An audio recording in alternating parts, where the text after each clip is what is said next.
ticker symbol VIRI may actually have more thrust to the upside than we initially thought.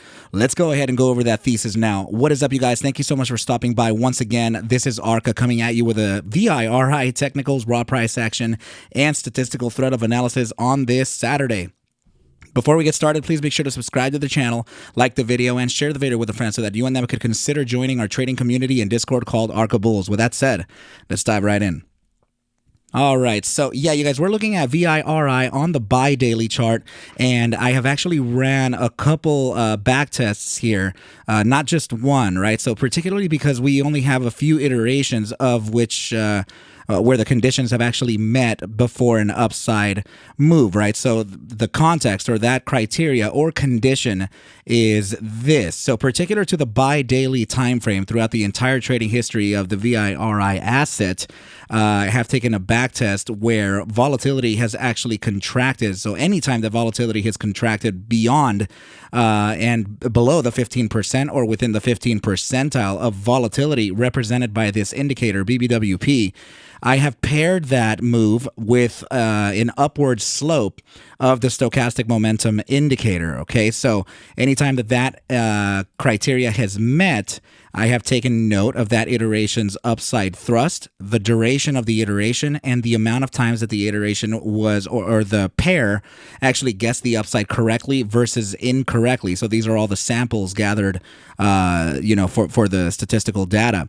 So now the results for this actually came back with this. So on a 2-day time frame, from critical contraction to expansion, we have seen a total of 3 correct iterations, giving us an upside accuracy of 60% with an averaged upside thrust of 50.03% over the span of about 10 days. Okay, so on average, right? So this is the proof of work. Please do remember that what we're talking about here are probabilities, statistical probabilities, not by any means considered to be or should be taken as the truth, and this is exactly what's going to happen. This is just a probability, guys, not a certainty. All right, so if we were to apply that 50.03% move to the upside, we would be looking at, from the current price action, right? So, we're already at critical volatility. The move would essentially start to kind of validate the moment that we start contracting, which is already looking like it's going to happen soon.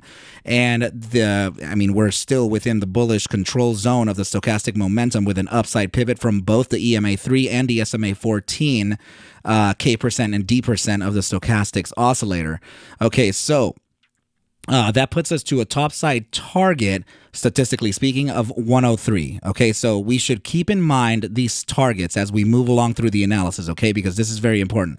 So 103 is coming out on the buy daily backtest, critical contraction to expansion. Okay, now let's move on to the next chart, and this is going to be the 5-day volatility versus momentum backtest and this is the inverse of it. So anytime that we have expanded into critical volatility, which could be beyond or within the 90 percentile of volatility represented by the same indicator, BBWP, we have actually taken the condition of starting a contraction phase paired with the upside momentum indicator, or a pivot to the upside from the momentum indicator, and that has given us a very curious 5 out of 5 iterations, giving us an averaged upside accuracy of 100% with an average upside thrust of 64.76% over the span of about 50 days. And if we were to apply that metric to the price action, let's go ahead and just see, right? So please remember, the other one was 103. I'm not trying to insinuate that this is going to be 103 too, but it's rhyming some sort of a way, right? So this is 112.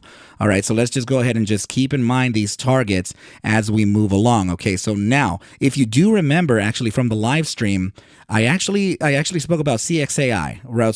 So CXAI, we were currently sitting at the close of about $1.60 when somebody asked me to take a look at it, and I expressed some deep thoughts and actually some very speculative targets, of which were surpassed, of course. But my first target was 414, and then I gave 2 other targets. My other targets were 550 and 879. Okay, so very curious targets there. Okay, you guys, of course, the price action went to freaking the moon over there. But regarding the 3-day time frame where we were at, the target that I was giving was actually 453% to the upside from where we were sitting right down here at $1.60.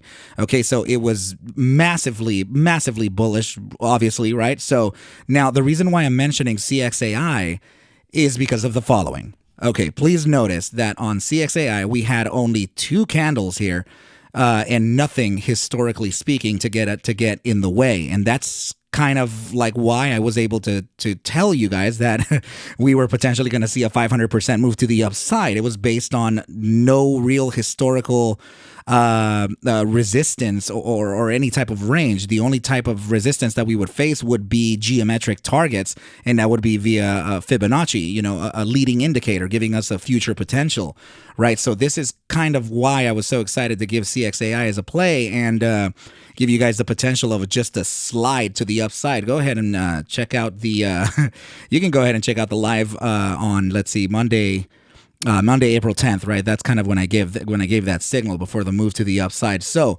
why I'm mentioning VIRI could have that potential upside as well is because, please take a quick gander here at the daily, as there isn't really anything at all other than this candle here as a resistance, right? So now let me go ahead and show you what I've plotted here, okay, you guys? So first of all, let's go ahead and just notice, these are my notes for you, right? So the first thing that we have to notice on the daily time frame here is actually the silver cross, which is the crossover of the moving averages 20 period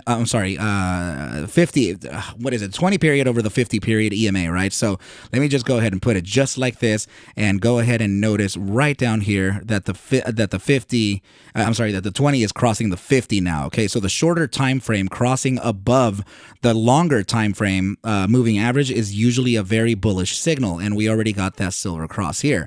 Okay, so very intricate moving averages there, giving us that upside bullish signal. Okay, next thing is on the, let's see, on the notes, the SMA 200 and the 3.618 share confluence. Okay, so what do I mean by that? So if I can take a Fibonacci ratio from the overall range high to the overall range low, being right here at the beginning of the actual range, you can see that the 3.618 lands at 188.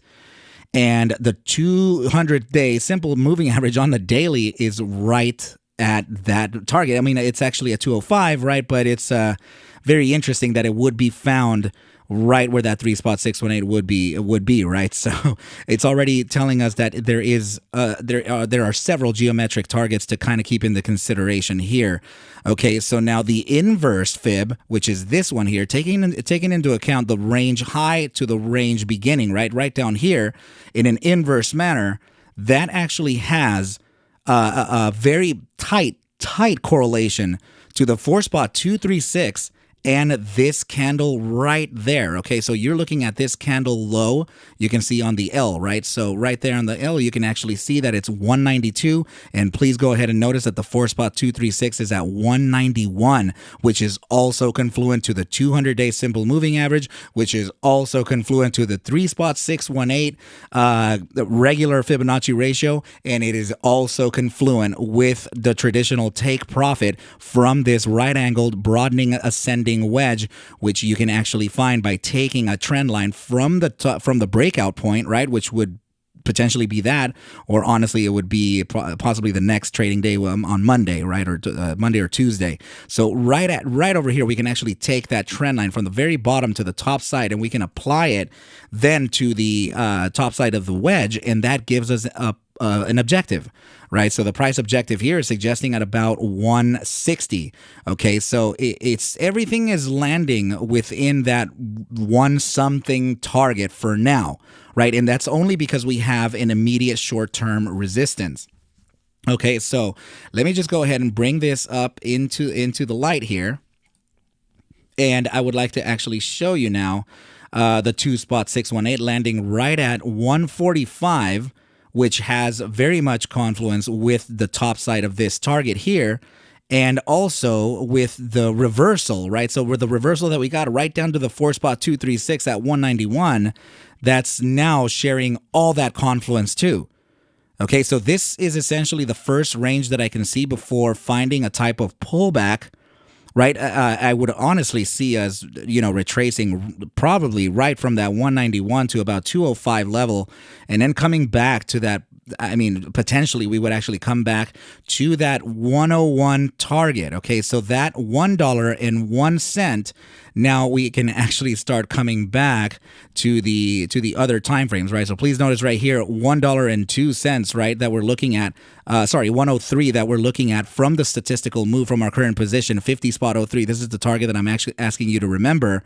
So going back to this, please notice that 101 is the 1 spot 618, and that could essentially be a very short-term resistance first, followed by a retracement back to validate this as a current area of support before continuing on to the upside, touching down on 191 to 205 before a retracement, and yet again testing our statistical upside and geometric topside of the 1 spot 618 before another continuation to the upside. We still have to validate this, of course, you guys, but this is why I'm asking you to remember the targets that I did give you. Now, in reference to the 5-day, right, we have the 5-day at $1.12.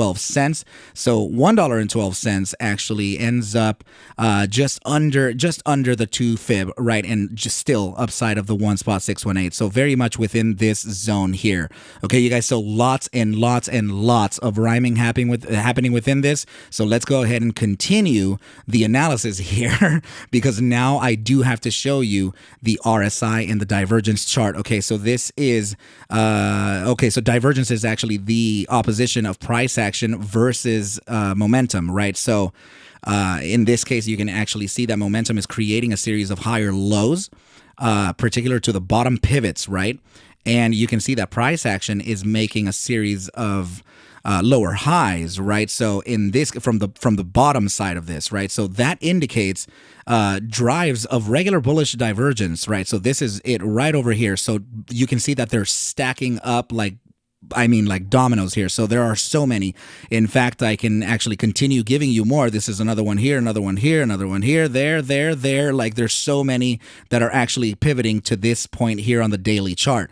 And it is the daily chart, so it's actually very powerful. Okay, so this is validated and actually now continuing on to the upside. Of course, it's already way overextended.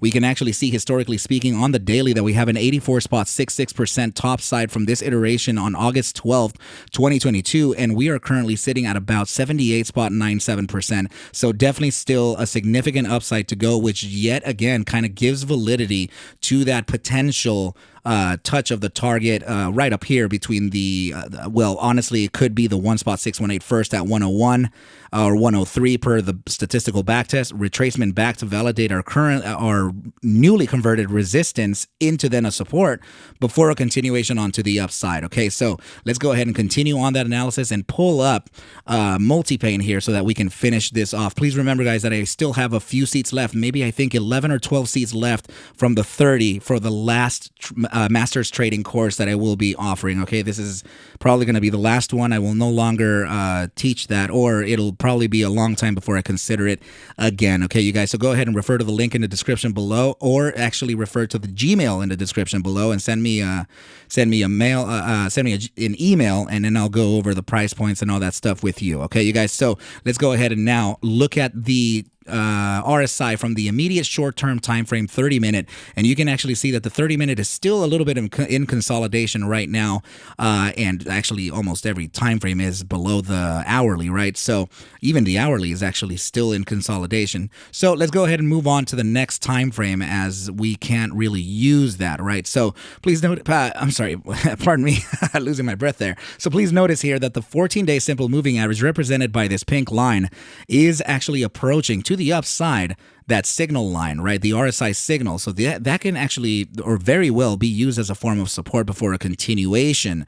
Okay, but that's not to say that we can't fail it, right? Just like these iterations here, or even this one here, a deeper capitulation before recovering it and then continuing on to the upside. Okay, so please focus now on the 6-hour and the 12-hour RSI. Okay, both of these iterations actually have a retracement suggestion. Okay, so this one in particular particular is suggesting a retracement back to about 71%, which is currently sitting at about 73.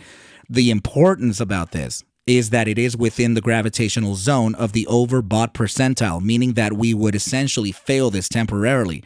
And what gives us that bias of failing on the shorter time frame is the 12-hour. So the 12-hour, notice how the 14-day simple moving average is, yes, way further away, right? But please notice that it's in the gravitational zone of the bull strength percentile. So retracing back to this area could essentially help us, or could essentially help the price action bounce from two supports, the 14-day simple and the gravitational zone, before a continuation onto the upside. What validates the continuation onto the upside is this, the 3-day, and I even think the bi-daily. Yeah, bi-daily still pivoted massively to the upside. 3-day time frame barely entering the gravitational zone of the bull weakness percentile, suggesting still a continuation onto the upside, with that 14-day simple pivoted straight to the upside as well. Please notice here the 5-day iteration also having a big bounce to the upside. So this is kind of what's telling me that Monday, come Monday, there could actually be a pretty good reaccumulation phase. Okay, so, and it would be definitely appropriate, since we are at the resistance line of the broadening ascending wedge, very likely for us to come back down to the area of about 62.32, and I can actually give maybe even a range here to consider, right? So if we were to take a range, we can actually see a potential retracement back to that more obvious target, of course, of a 61.98 to the bottom side of about 56.91.